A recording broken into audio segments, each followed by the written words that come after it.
ఊరిమిళ అమ్మగారు గుండెపోటు వచ్చి పడిపోయారు. డాక్టర్ మేము తీసుకురమ్మన్నారు.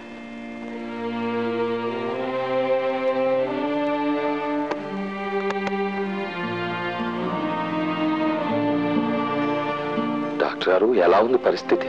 పరిస్థితి ప్రమాదకరంగానే ఉంది. ఎక్కువ రోజులు బ్రతికే అవకాశం లేదు. ఈసారి మళ్ళీ ఎలా వచ్చిందంటే బ్రతకడం కష్టం. అయ్యయ్యో అయ్యయ్యో, చూడనమ్మా, మేము ధర్మం, సత్యం, న్యాయం. మీరేం భయపడకండి, ధైర్యంగా ఉండండి. అప్పట్లో మేము దగ్గర లేం గనక రాజా గారిని రక్షించుకోలేకపోయాం. మేము దగ్గర ఉండగా మిమ్మల్ని పోనివ్వం. ధైర్యంగా ఉండండి. మేము ఏం చేద్దాం అనుకున్నా ప్రతిసారి మాకు ఆ పాపారాయుడు గారు అడ్డు తగులుతున్నాం. ఈసారి ఏం జరిగినా సరే మిమ్మల్ని ఖచ్చితంగా కాపాడుకుంటాం. వస్తామమ్మా. సెలవమ్మా.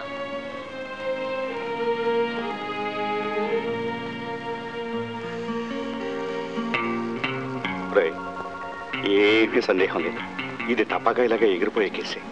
ఇక మనం ఏమీ ఆలోచించకుండా ఆ రాజా గారి పేరు చెప్పుకుని డబ్బు ఎలాగైనా వసూలు చేసుకోవాలి.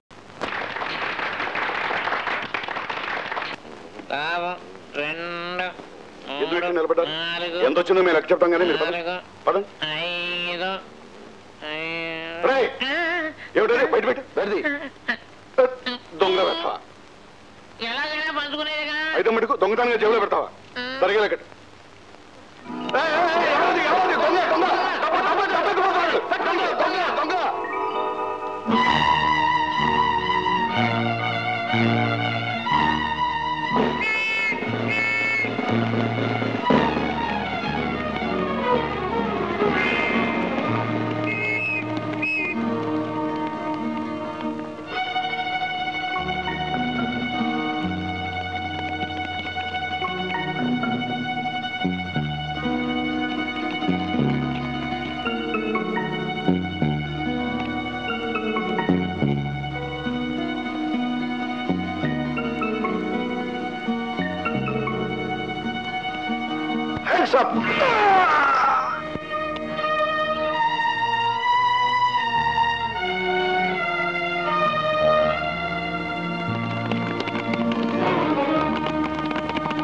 Hello, GT police station.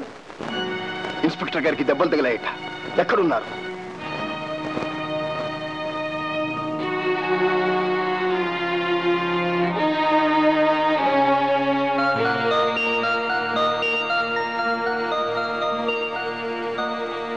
No problem, Mr. Ram Mohan. You can go. Thank you, Doctor.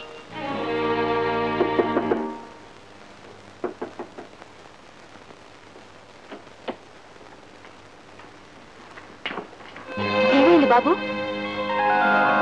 ఏమి లేదు, ఏదో చిన్న దెబ్బ తగిలింది. Thank you brother. బాగా రెస్ట్ తీసుకోండి.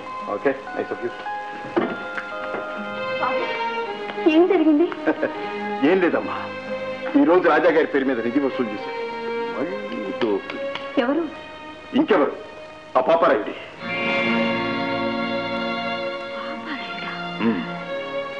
అతను ఈ పని చేసింది. మనిషా పశువా? మనిషి, కానీ చేసే పనులు మాత్రం మనుషులు చేసేవి. బాబు, అతని ఇళ్లలో పట్టులు పెట్టుకున్నట్ట. అతని పనులకు వడ్డని తెలిస్తే అమ్మా, చీకట్లో తిరిగేవాళ్ళు, దొంగచాటుగా బ్రతికేవాళ్ళు పిరికివాళ్ళు. ఆ పిరికి వాళ్లకు భయపడి మనం పిరికి వాళ్ళం కాకూడదమ్మా.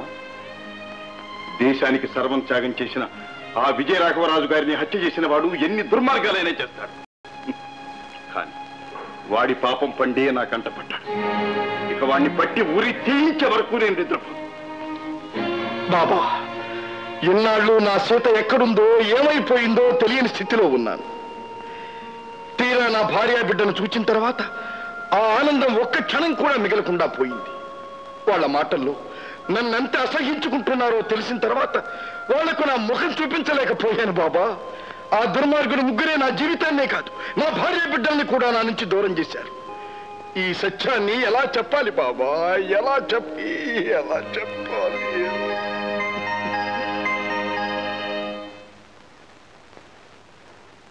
అమ్మా, ఎవరు వచ్చారమ్మా?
నన్ను క్షమించు బాబా. నీ చేసిన తప్పుకు మీకు ముఖం చూపించలేక వచ్చేశారు. తప్పనేది మనుషులు చేయరమ్మా, పరిస్థితులు చేయిస్తాయి. లేదు బాబా, ఆయన చెప్పినంత నమ్మాను. ఆయన ఇంత మోసం చేస్తారనుకోలేదు. అతన్ని మేము మోసం చేయలేదమ్మా. అవునమ్మా, నేను అన్ని సంగతులు తెలుసుకున్నాను. కాకపోతే కొంచెం ఆలస్యంగా తెలుసుకున్నాను. ఇప్పుడు అతను నా దగ్గరే ఉన్నాడమ్మా. ఇప్పుడు నేను అతని దగ్గరికి తీసుకెళ్ళడానికి వచ్చాను. ఆ మాట నీ బాబానే అడుగుతున్నావా తల్లి?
అయిపోయింది. ఏంటైపోయింది? అదే అన్నారు ఇన్స్పెక్టర్ రామ్మోహన్ కి విజయ్ కి ఏమైంది? పెళ్లి ఖాయమైపోయింది. ఇప్పుడు అడగండి మొహం, ఎప్పుడు అయింది కదా. ఓహో, అందుకేనా వాళ్ళు అలా చేస్తున్నారు? ఎలా చేస్తారు? అదే అన్నారు వాళ్ళు పార్కుల్లోనూ తోటల్లోనూ గంతులు, డాన్సులు, ఆటలు. అయ్యా మనకి టైం అయిపోయింది. మనకంటే నాకేం టైం అవడం లేదు. నీకేమైనా టైం అయితే వెళ్ళిపో. ఆ పంచాంగం నా మొహన పడే ఆ ముహూర్తం ఏదో నేను పెట్టుకుంటాను. ఆహా, నా ఉద్దేశం ఆ టైం అయిపోయిందని కాదండి, చీకటి పడిపోయింది ఇంకేం ముహూర్తం అని. బాబు, రాంబాబు, నేను చెప్పానే బాబా అని, వారి వీరు. నమస్కారం. తల్లిదండ్రులు లేని నన్ను వీరే పిలిచారు. అమ్మా, నీతో మాట్లాడటానికి ఈ రోజు మంచిదని విజయవాడ నాన్నగారు వచ్చారు. రామ్మా, రండి బాబా.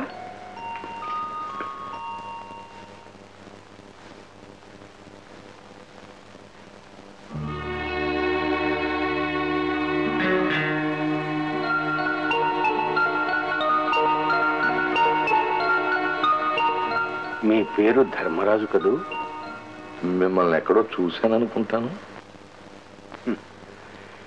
ఈ లోకంలో ఒకరికొకరు ఎప్పుడో ఒకప్పుడు ఎక్కడో ఒక చోట చూడక తప్పదు, మాట్లాడక తప్పదు.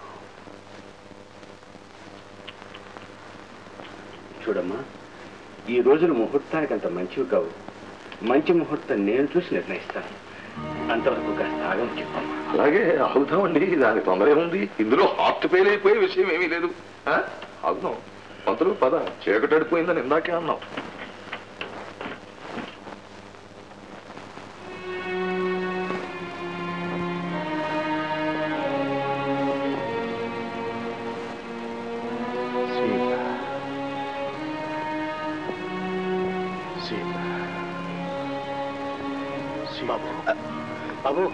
బాబా బాబా, నేను ఇక్కడ ఉన్నాన్న విషయం సీతను కలిశానన్న సంగతి బాబుతో చెప్పొద్దని గట్టిగా చెప్పొచ్చారా బాబా? చెప్పాను బాబు, చెప్పాను. చూడు బాబు, ఇన్నాళ్ళు శాంతి సహనం అంటూ నీ ఆవేశాన్ని అణిచేశాను. బహుశా నా మూలంగా నీకు న్యాయం జరగటానికి బదులు అన్యాయమే జరిగింది బాబా. నిజమేమిటో నీకు తెలుసు, నాకు తెలుసు. కానీ నువ్వు నిజాన్ని చెప్పినా అటు ప్రభుత్వం నమ్మదు, ఇటు ప్రజలు నమ్మరు. అదే నేను చెబితే ఒకవేళ ప్రభుత్వం నమ్మకపోయినా ప్రజలు నమ్ముతారు. ఈ ధర్మం, సత్యం, న్యాయం అధర్మమని, అసత్యమని, అన్యాయమని అందరి ఎదుట చెబుతాను. నీ నిజాయితీని నిరూపించి నిన్ను, నీ బిడ్డని, నీ భార్యని ఏకం చేస్తాను. ఈ నిజాన్ని బయటపెట్టడానికి రేపే ఒక మహాసభను ఏర్పాటు చేస్తాను. మహాసభ పెడతాడా? తెల్లారితే చెబుతాడా? అసలు తెల్లారే వరకు వాడు ఉంటాడా?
ఆ పాపారాయుడు జైలు నుంచి తప్పించుకొచ్చిన దగ్గర నుంచి మా వెంట పడుతూనే ఉన్నాడు.